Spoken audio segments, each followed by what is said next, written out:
জয়ী, follow করার মতো কিন্তু কোনো গাড়ি দেখছি না। কিন্তু স্যার আমাদেরকে ফলো করেনি, তার মানে তো এই নয় যে আমাদের কাজটা সহজ হয়ে গেল। না না জয়ী, আমি কিন্তু এটা কখনো বলিনি যে কাজটা সহজ হয়ে গেল। তুমি দাঁড়া, আমি দেখছি কাউকে যদি পাই একবার ওদিকে জিজ্ঞেস করে। ভদ্রলোক আছে, দাঁড়া তো একটা কথা বলে দেখি। দাদা বলছিলাম যে বাসন্তীপুকুর হাটটা এটা এক্স্যাক্টলি কোন দিকে পড়বে? ওইদিকে যান, ওইদিকে যান, ওইদিকে। হ্যাঁ, ওইদিকে গেলে পাবেন। হ্যাঁ, ওইদিকে গেলে পাবেন। ওকে ওকে ওকে ওকে, থ্যাংক ইউ। জয়ী দেখো, আমি বলি কি গাড়িটা এখানেই থাক, আমরা হেঁটে যাই। কারণ বাসন্তীপুকুর হাট না জায়গাটা করে বড় নয় তো, ছোট জায়গা। যেটা হবে সেটা হচ্ছে গাড়ি যদি নিয়ে যায় না তাহলে বরং লোকের চোখে পড়ে যাওয়ার সম্ভাবনাটা বেশি। হেঁটে যাওয়াটাই বোধহয় বেটার হবে আমার মনে হয়। তার কারণটা হচ্ছে বিবির কোন লোক কিভাবে দেখবে না দেখবে আমরা তো কিছুই জানি না। আমরা তো কোনো লোক কি চিনি না সেভাবে, না দেখে ফেললে বরং মুশকিল হবে। হ্যাঁ স্যার, আপনি ঠিকই বলেছেন, আমরা বরং হেঁটেই যাই। হ্যাঁ, কিন্তু হেঁটে গেলে তো আমাদের চিনে ফেলার সম্ভাবনাটা কমে যাবে না, কারণ এখানে এত ছোট জায়গায় সবাই সবাইকে চেনে। হ্যাঁ, একটা উপায় আমি ভেবেছি জয়ী। এক মিনিট দাও তো।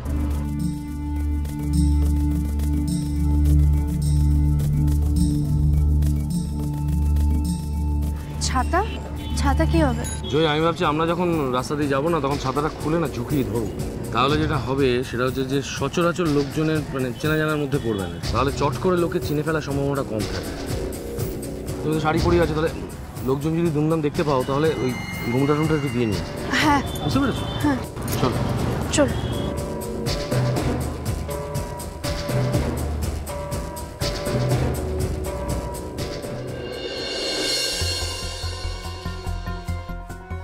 Excuse me. হ্যাঁ বলুন। আমরা সাক্ষ্য সেনের সঙ্গে দেখা করতে এসেছি।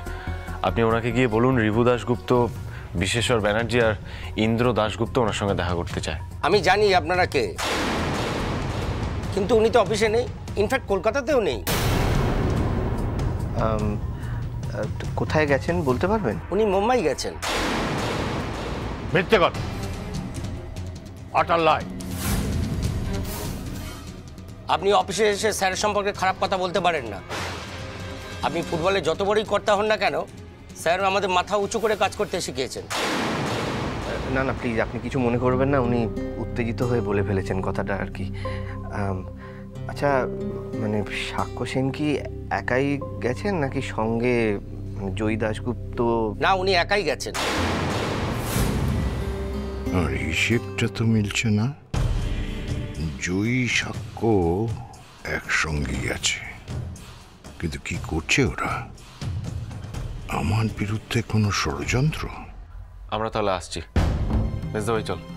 কাকাবু, হ্যাঁ চলো। হ্যাঁ,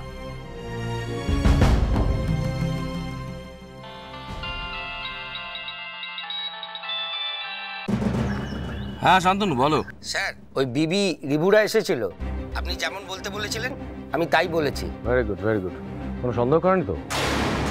ওই বিবি মনে হয় আমার কথা বিশ্বাস করেনি। আপনি মুম্বাইতে আছেন শুনে বললো আমি মিথ্যে কথা বলছি। আচ্ছা, তাই নাকি? হ্যাঁ, আমিও বেশি কথা বলতে দিইনি, আর অন্যরা ওনাকে থামিয়ে দিয়েছেন, তাই উনি আর কিছু জিজ্ঞেস করেননি। ঠিক আছে, তুমি অ্যালার্ট থেকো। ওকে। আর শান্তনু, আমি না আমার ফোনটা এখন সুইচ অফ করছি, ঠিক আছে? আমার যখন প্রয়োজন পড়বে না আমি তোমার সঙ্গে ঠিক যোগাযোগ করে নেবো। হ্যাঁ, তুমি একটা কাজ করো, তোমার যদি খুব এমার্জেন্সি কিছু থাকে, মানে ইমিডিয়েট জানানোর মতন কিছু থাকে, তুমি আমাকে SMS করে রেখো। Okay sir. ঠিক আছে, আমি এখন ফোনটা সুইচ অফ করছি, ঠিক আছে? কি হলো স্যার? নিশ্চয়ই বাদবাবু আর কাকাবাবুরা মিলে আপনার অফিসে গেছিল আমার খোঁজ করতে। আমি জানতাম জয়ী বিবি যে এটা করবে, এটা আমি জানতাম। আসলে না বিবি অস্থির হয়ে উঠেছে, ভয় পেয়ে গেছে বিবি। সবচেয়ে ইন্টারেস্টিং পার্ট হচ্ছে তুমি ভাবো আমাদের কাছে কিচ্ছু নেই, অস্ত্র নেই, সব কিন্তু ওদের কাছে রয়েছে। তাও দেখো কিরকম ভয় পাচ্ছে বিবি। আমি শান্তনুকে শিখিয়ে এসেছিলাম যে কেউ যদি আমার খোঁজ করে, কেউ যদি আসে, তাহলে বলবে যে আমি একা মুম্বাইতে গেছি। কারণ আমি বিবিকে কিছুতেই জানতে দিতে চাই না যে আমি তোমাকে নিয়ে তোমার সাথে বাসন্তীপুকুর হাটে এসেছি। শোনো জয়ী, তুমি যখন বাড়ি ফিরবে তখন তোমার বাড়ির লোকজন বিবির উস্কানিতে তোমাকে প্রশ্নে প্রশ্নে উত্তপ্ত করে ছাড়বে, তাই তো? তো সেই সময় না আমি ঠিক করে দেবো যে তুমি ঠিক কি বলবে। স্যার, আমি তো সেসব নিয়ে এখনো কিছু ভাবিনি। আগে তো বাবাকে উদ্ধার করি, তারপর। হ্যাঁ চলো।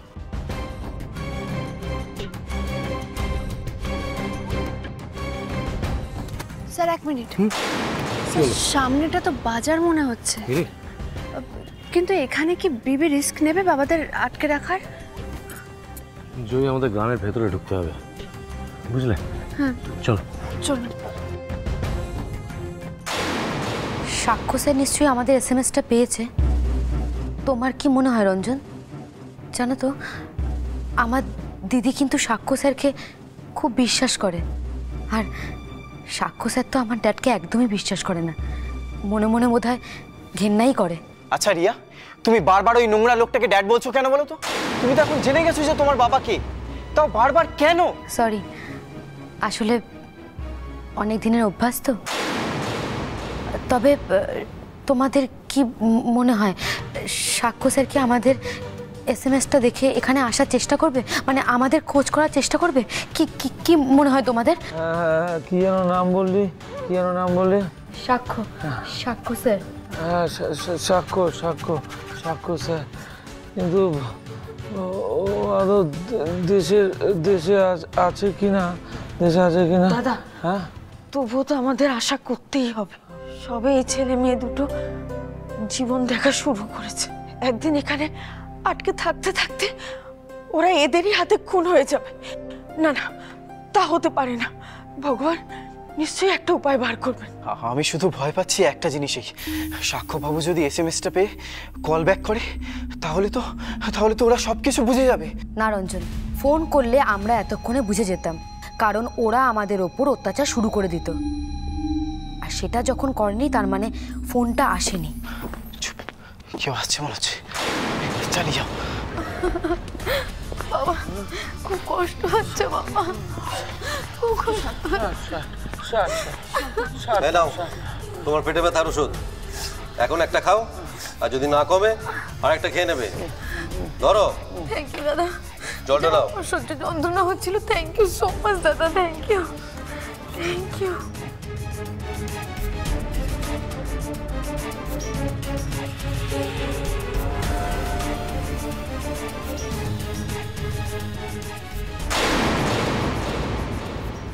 আরে রিবু, জয়ী কোথায় গেল বলতো?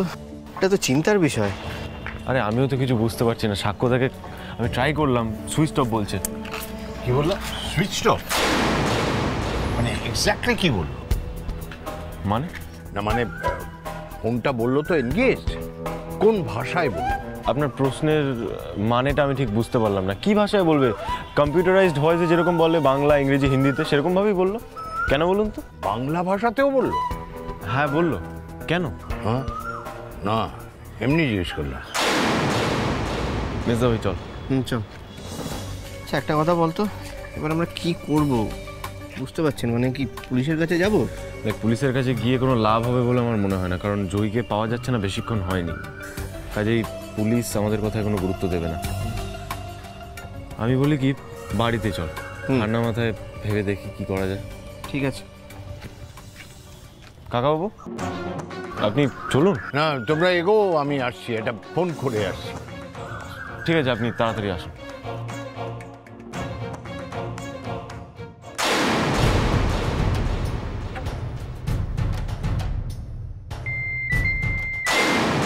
হ্যাঁ স্যার বলুন। ওখানে কোনো গোলমাল নেই তো? না স্যার, কোনো গোলমাল নেই। হ্যাঁ, তবে মেয়েটার পেটে ব্যথা করছিল।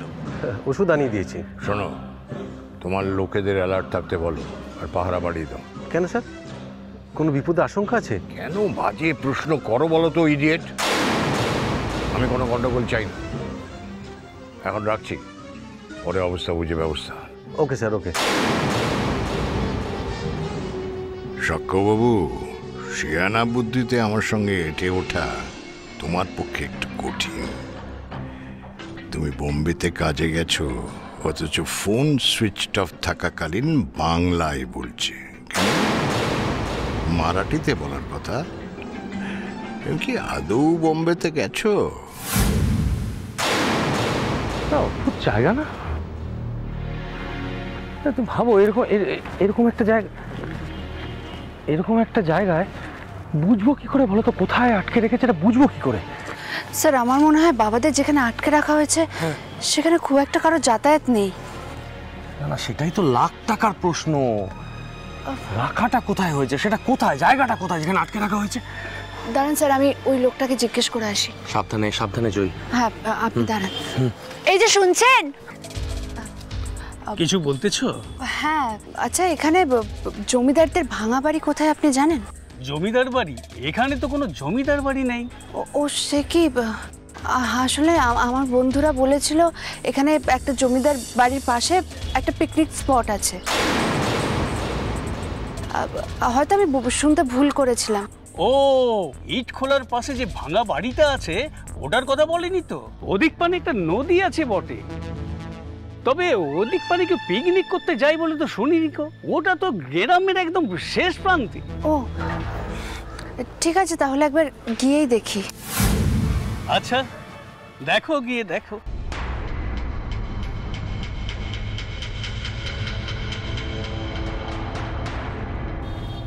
জয়, পুরো আন্দাজে ঢিল চলে না? কি আর করবো স্যার? না না, একদম না, একদম না, একদম না। ওদের ওখানে যাওয়াই যাবে না। দেখো, আমরা যদি ওদের কাছে পৌঁছে যাই না, তাহলে আমাদের থেকে বিপদ কিন্তু ওদের বেশি। মানে তোমার বাবা, রঞ্জন, এদের বিপদ অনেক বেশি। দেখো, বিবির লোক যদি কোনোভাবে জেনে যায় যে আমরা ওখানে পৌঁছে গেছি, তাহলে আর যাই হোক কিন্তু তোমার বাবা, রঞ্জন এদের কিন্তু বাঁচিয়ে রাখবে না। এখন যেটা করতে এসেছি কি বলতো, শুধুমাত্র জায়গাটা লোকেট করে যাবো। আফটার দ্যাট, হ্যাঁ স্যার, আগে জায়গাটা লোকেট করি, তারপর ওই শয়তান বিবির খপ্পর থেকে ওদেরকে কি করে বাঁচানো যায় সেটা ভাবা যাবে।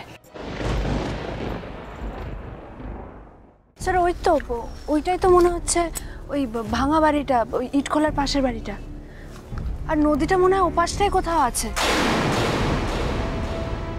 জয়ী, তোমার বাবার কিন্তু এখানেই থাকার সম্ভাবনা রয়েছে, কিন্তু জয়ী সামনে তো যেতে পারবো না আমরা। স্যার দেখেছেন? দেখুন, ভালো করে দেখুন।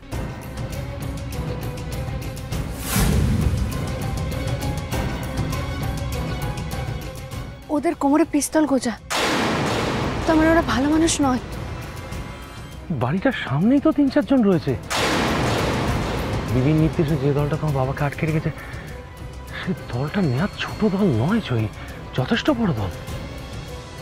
সুমনা রায় ওনার কিছু অফিসারদের চোখ বন্ধ করে বিশ্বাস করে। আমাদের তাদের কাছ থেকে হেল্প নিতে হবে, তা না হলে বাবাদের কিছুতেই বাঁচানো যাবে না। না না, সে না হয় হলো জয়ী, কিন্তু আমরা তো নিজেরাই শিওর নই বাড়ির ভেতরে ঠিক কতজন আছে, কারা আছে, কি কি পজিশনে তারা আছে, কিছুই তো জানি না আমরা। এটা তো গ্রামের একেবারে শেষ দিক, এখানে খুব একটা লোক দেখছি না, কেউ তার মানে আসে না। নিশ্চয়ই এরা কাউকে আসতে দেয় না ভয় দেখি, নয়তো অন্য কিছু। এরা খাওয়া দাওয়া কি করে করে? বাজারের কোনো হোটেলে গিয়ে নাকি নিজেরাই রান্না করে? না মানে বাজারে গিয়ে, মানে হোটেলে গিয়ে খেলে তো লোকজনের চোখে পড়বে, ধরা পড়ে যাবে এরা। আমার মনে হয় এরা নিজেরাই রান্না করে খায়। তুমি এটা কেন জানতে চাইছো বলো তো? আমি বুঝতেই পারছি না, ওরা রান্না করে খায় না হোটেলে গিয়ে খায়, সেটা জেনে আমাদের কি লাভ, তোমার আমার কি লাভ বলো তো? না মানে গ্রামের বউরা যদি শাকসবজি বেচতে আসে, তখন এরা কি করবে? তুমি যেটা করতে চাইছো আমি কিন্তু তোমাকে সেটা করতে দিতে পারি না জয়ী। আজকে যদি তোমার কোনো বিপদ হয়, সেই ঝুঁকি কে নেবে? আমি তো নেব না, আমি তো সেই ঝুঁকি নিতে পারি না জয়ী। স্যার, বাবাদের বাঁচানোর জন্য এটুকু ঝুঁকি আমাদের নিতেই হবে। আমি শুধু ওদের ডেরায় ঢুকে দেখব কতজন আছে, কোথায় আছে, আর বাবাদের কিভাবে রেখেছে ওরা, ব্যাস। স্যার, একবার বাজারে যেতে হবে, গ্রামের মেয়ের ছদ্মবেশে ফিরে আসতে হবে। আমি তো গ্রামেরই মেয়ে, আমার এই ছদ্মবেশ ধরতে খুব একটা কসরত করতে হবে না।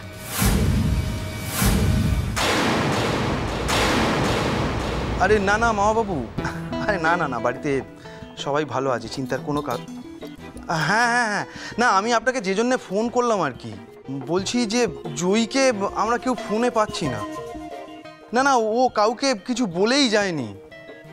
না না, আপনি চিন্তা করবেন না। আমি আসলে আপনাকে যে কারণে ফোন করলাম সেটা হচ্ছে যে ও যদি ওই কোমল দিঘিতে যায় সেইটা ভেবে। না না, আরে না না, আপনি চিন্তা করবেন না। হ্যাঁ আমি বুঝতে পারছি যে ওখানে যায়। শুনুন না, আপনি এত টেনশন করবেন না। হ্যাঁ হ্যাঁ হ্যাঁ হ্যাঁ হ্যাঁ, নিশ্চয়ই নিশ্চয়ই, জয়ী এলে আমি আপনাকে ফোন করে জানাবো। হ্যাঁ হ্যাঁ ঠিক আছে। তোমরা তো সবাই শুনলে, জয়ী কোমল দিঘিতেও যায়নি। আশ্চর্য কাণ্ড তো, যেন কর্পূরের মতো উবে গেল হঠাৎ। একই তো ছোট বৌমার জন্য চিন্তা হচ্ছে, তারপরে আত্মীয় স্বজনরা একটার পর একটা ফোনও করছে। কি করে এরা জানতে পারলো যে রিবুদের সম্পর্কটা ডিভোর্স অবধি করিয়েছে? এবার তো চিন্তায় চিন্তায় রাতের ঘুমে উবে যাবে। এইসব খবর কি আর হাওয়ায় চাপা থাকে? না থাকে না, আর কি করে থাকবে বলো? তুমিই তো তোমার বাপের বাড়ি থেকে 7 কাণ্ড করে বলে এসেছো। আমি কি করব? আমার মা যদি জানতে চায় যে এবারে সবাই কেমন আছে তাহলে বলবো না? এবার তো তাহলে দেখছি বাপের বাড়ি যাওয়াটাই বন্ধ করে দিতে হবে আমাকে। আরে ওসব কথা বাদ দাও, এখন কি করতে হবে সেটা বলো। আচ্ছা, অন্তত এইটুকু যদি জানা যেত যে জয় বাড়ি থেকে ঠিক কোন সময়টা বেরিয়েছে তাহলেও কিছুটা লাভ হতো। আরে না না, সেটা জেনে তোর কি লাভ হতো বল? না না, কিছুই না। যখনই বেরোক বাড়ির থেকে, যেতে তো হবেই পাড়ার মধ্যে দিয়ে। পাড়ার লোকজনদের জিজ্ঞেস করতে পারতাম কেউ দেখেছে কি দেখেনি, নিশ্চয়ই কেউ না কেউ কিছু বলতে পারতো। এইটা কিন্তু ইন্দ্র ঠিকই বলেছে। রিবু, তুমি একবার যাও তো, পাড়া গিয়ে একটা খোঁজ নাও তো কেউ দেখেছে কিনা জয়কে। পাড়া প্রতিবেশীরা হয়তো ওকে বাড়ি থেকে বেরিয়ে মেন রোড অবধি যেতে দেখেছে, কেউ তো ওর পিছু নেয়নি, ফলে জানবে কি করে ও কোথায় গেছে। শোন রিবু, দেখ সকালবেলায় তো অনেক বয়স্ক মানুষ মোড়ের মাথা পর্যন্ত হাঁটতে যায়, তুই ওদেরকে একবার জিজ্ঞাসা করে দেখ না। যদি জয়ী ভোরবেলা বেরিয়ে থাকে, দেখলেও দেখতে পারে। চল রিবু, আমরা দেখে আছি, যদি কেউ কিছু জানে। চল, আমিও যাচ্ছি। না না না, তোকে যেতে হবে না, কারণ দেখ তোকে তো এই পাড়ার লোক কেউ চেনে না, তোকে কেউ কিছু বলবেও না, তুই বরং বাড়িতেই থাক। হ্যাঁ চলো বাবা, আমিও যাই। তুমি যে এখন যাবে বলছো, তোমার অফিস নেই? একদিন অফিস কামাই হলে না মহাভারত অশুদ্ধ হয়ে যাবে না। বাবা এসো। চল।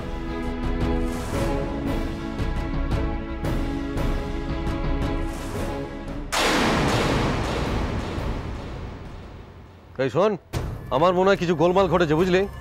তা নাহলে স্যার কেন বারবার ফোন করে জানতে চাইবে সব ঠিক আছে কিনা। আরে আমরা 4 জন আছি তো, তোকে ওই সব নিয়ে ভাবতে হবে না। এখানে কোনো গোলমাল হলে ফুকে দেবো না। এই ফাটাফাট। সবজি নেবে নাকি গো? তোমরা সবজি নেবে?